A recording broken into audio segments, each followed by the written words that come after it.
today, and it's normal as a farmer. I usually go to my farm, so I went to my farm along Boko Road, and on our way back, we started hearing some gunshots.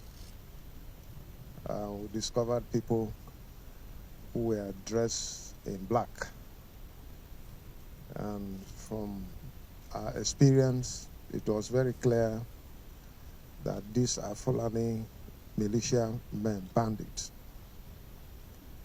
And I do not want to take things for granted, because a few days ago, the media were awash with the communique or the statement from the Fulani Mayatiala, who met in Yola.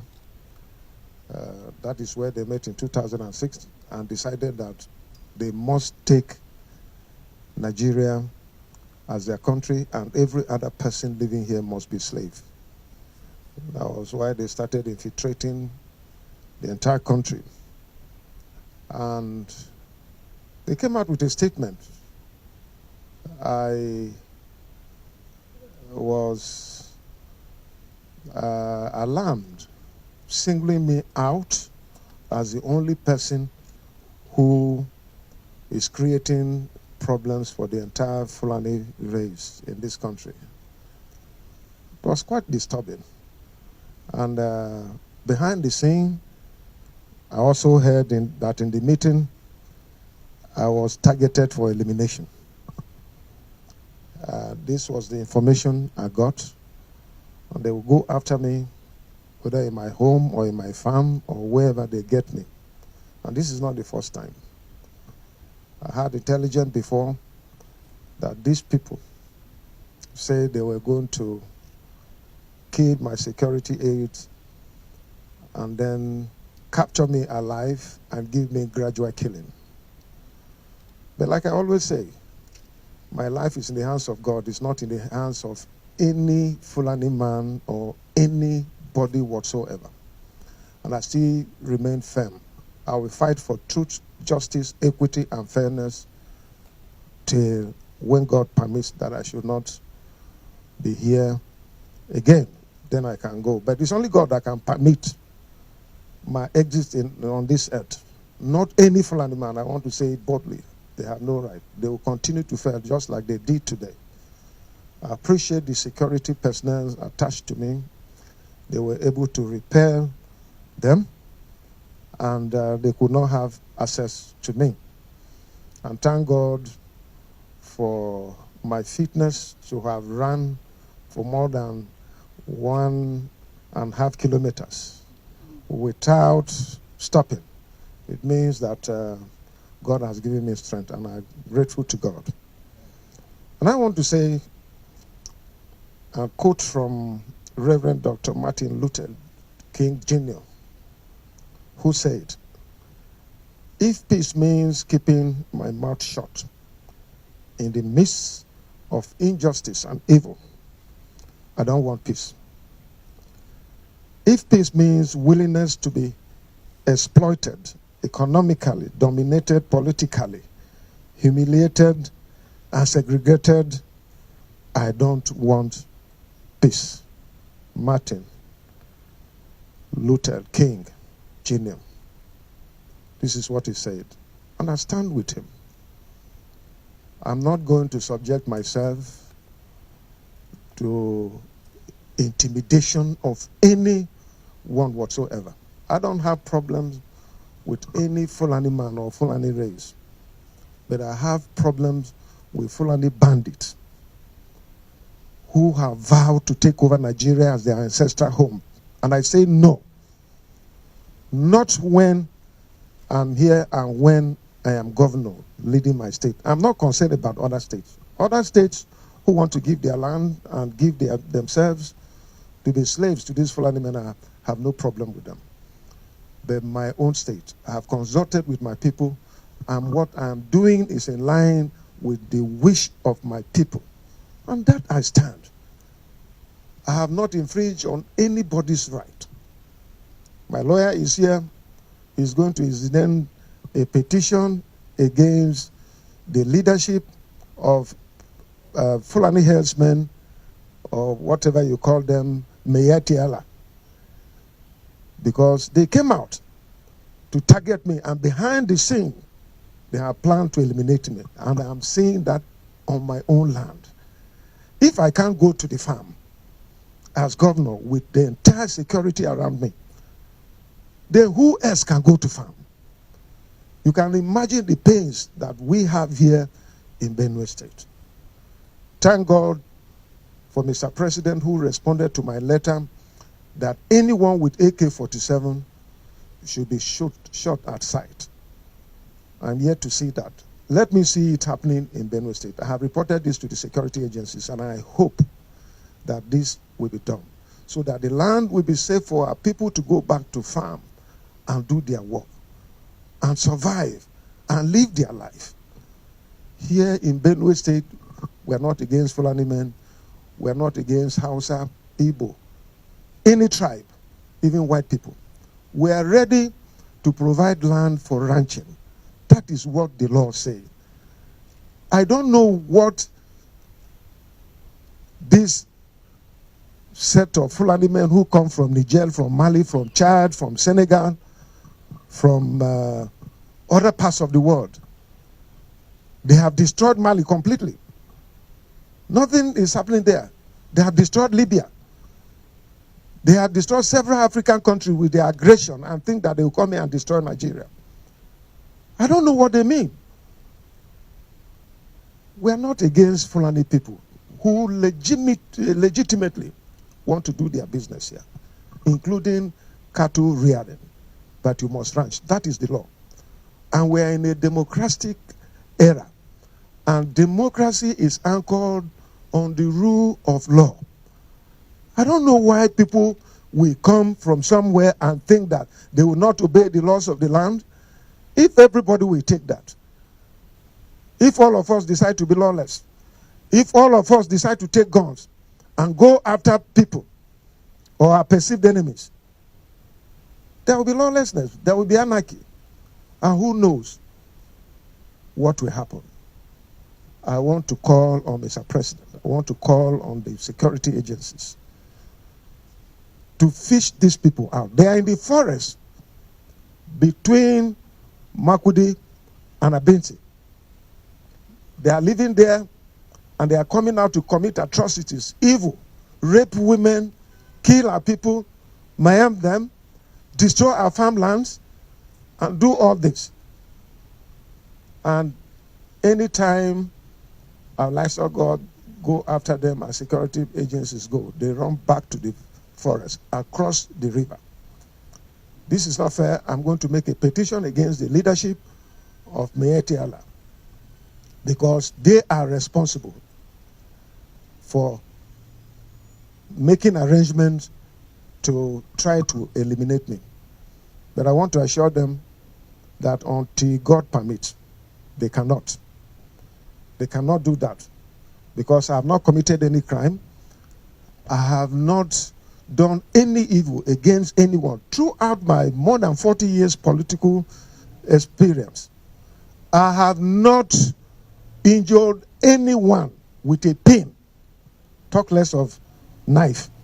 I have not done it, because that is not the way to go. In my pursuit for power, I've always known that power belongs to God, and He giveth it to whosoever He will. And that is it. And so I don't know why these people think wherever they are getting their destiny. But up to today, I've been calling for the arrest of these people since 2017. And they are going about their normal business in Abuja, in Yola, in Kano, everywhere, without security men inviting them for questioning. And the worst thing that pains me is these people are protected by our Nigerian security men, our taxpayers' money, our security men that are inadequate because of the crisis caused by this Meyetiala. And the police are still protecting them. What What is the reason? Are we second-class citizens? I'm not second-class citizen to anyone in this country. I pay tax, just like any other person, and I'm law-abiding, and I hope that the security agencies will question these people, why they should single me out in their Yola meeting and behind the scene giving orders for me to be eliminated, and I have seen the result today. If not for the security personnel that were with me, I don't know, maybe I would have been a story. So that is it, but I'm going to make a petition to the president and to the security agencies for the leadership of Mayor Tiala to be arrested. They have no right. What they are doing is not correct, and government must not fold its hands. I believe in the unity of this country, and I'm not against anyone. I'm not fighting anyone. But I'm fighting for the right of the people that elected me. I'm fighting for justice, equity, and fairness. And I cannot compromise that one. And the law prohibiting open grazing in Benue State can never be reviewed. We're not going to do that. I've consulted with my people, and my people say that it will never be reviewed. On that we stand. Rather, if we're reviewing it, we're going to put more stringent conditions attached to it. For instance, the payment of fine on heads of cattle that are arrested in Benue State. So nobody should think about that. And come to think of it, I remain a solution to the problem that have bedeviled this country as far as herdsmen and farmers crisis is concerned. Since 2016, I've been propagating ranching as the global best practice. And that is where we are today. Pessimism and skeptics who never accepted it, today they are accepting it. People who came out openly and attacked me, today they have laid the same bill to their houses of assembly to have ranches all over the place. And that is the only solution. So why have I become a problem? By finding a solution to a problem that is existing, and government is not able to come out to make pronouncement or legislate to ensure that we all live in peace. How am I a problem? Let them come and tell the whole world. Let them tell me. And I have always said that, look, if you disagree with me, tell me the other option that is superior to the one that I have brought on the table. Up to today, nobody has said it. I challenge all Nigerians. I challenge all Fulani men who are against me. I challenge Nigerians who are against me. Come out and tell me if there is another solution to ensure peace for farmers and herdsmen, and not just farmers and herdsmen and the people. Tell me, so that if it is superior to providing ranching for cattle rearing, then we can follow you. But it is clear to me that the issue of herdsmen in Nigeria, especially the Fulani men, it is just a camouflage. The agenda is to take over the land, and they have said it. I'm quoting them. It is in the media. They have said Nigeria is the only country that belongs to them. They will take over, and everybody will be slave. And I won't be a slave to any Fulani man. That is the point. Count me out. And the Tea people, the Benue people will not be slaves. And we're not going to catch other people to be slaves to us. Live and let's live. Democracy, freedom for everybody. Everybody should be free to express himself, to associate with everybody and do your business. That is all. I don't know why. And I want to commend my colleague in Ekiti State, who came out yesterday clearly as the chairman of our governors forum to say that this government have failed. It's not about APC or PDP or anything. This is not politics.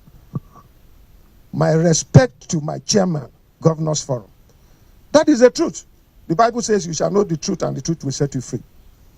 And so for him as an APC member to come out and say this, because if it were another governor from another party or myself coming, they will say we are playing politics. But Fayemi came out clearly and said that this government has failed. Providing security, this need. Everybody is running all over the place. Traditional rulers, governors, politicians. If I'm not safe in my own state, then who else is safe in Benue State? That is the question I'm asking. This is the painful aspect. So it is very serious. I appreciate President Buhari for coming out to give the shoot outside order with people carrying AK-47. That is one. I appreciate him for coming out to also say that the border in Nigeria should be strengthened. That is the second point I raised in my letter. There are other 10 points that are still pending. Let him address all these ones too. Because if he wants this country to be together and ensure peace for all those issues must be addressed. All these issues of kidnapping and all that are brought here by Fulani men. Nobody should shy away from saying it is bandits without calling those Fulani men. Yeah, we have two people who are criminals. Ghana was a criminal. We never shared away from him. He was a thief man. There are still criminal elements within the state. And there are thief people. There are Doma criminal elements. We know them, so we shouldn't shy away from them. Why should we not talk about Fulani bandits who are terrorizing everybody in the forest, and now they are here, and even inviting Boko Haram to join them to create problems here for us. So it is clear there's no other person, and they have not hidden it. They have come out to say that yes, they were brought in, so the people should settle them. We are begging the federal government, if they brought them, they should settle them to go back to where they came from, so that we can have our peace. What kind of a thing is it? Even if it means taxing all of us to settle them to go away, so that we can go to farm. If I can't go to farm, who else can go to farm in Benue State? So that is the challenge. Thank you very much. About what time did the incident occur? And we were there. Was anyone injured in your convoy? This was around 11 o'clock. 11 a.m. Nobody was injured. Like I said, my security men took them up and were able to repel them. So they went back. As I talk to you, Operation Wise Stroke is on them. The police are there, the SS are there, all the security. We have to call for reinforcement. But thank God we were able to escape unhurt. So a whole lot of residents, I wanted to know if by hindsight, you know the number. I can't identify, but the ones I see at a glance, I can see that there were more than 15 that came after us.